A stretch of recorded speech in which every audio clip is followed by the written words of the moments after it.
the elevator at Dick's Sporting Goods at Destiny, USA. In Syracuse, New York. It's a Schindler. I think this is from 2010 because I think the store opened in 2010. Not really sure though. There's the panel. And we'll go back up to 2. There's the 1, 2. The close button does not work, as we know, because it's a Schindler. Look at that, right?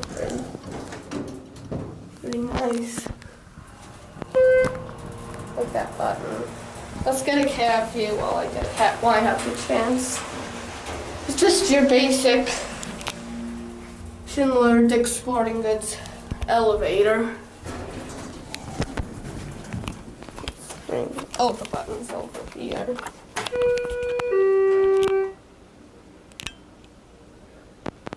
I'll close up.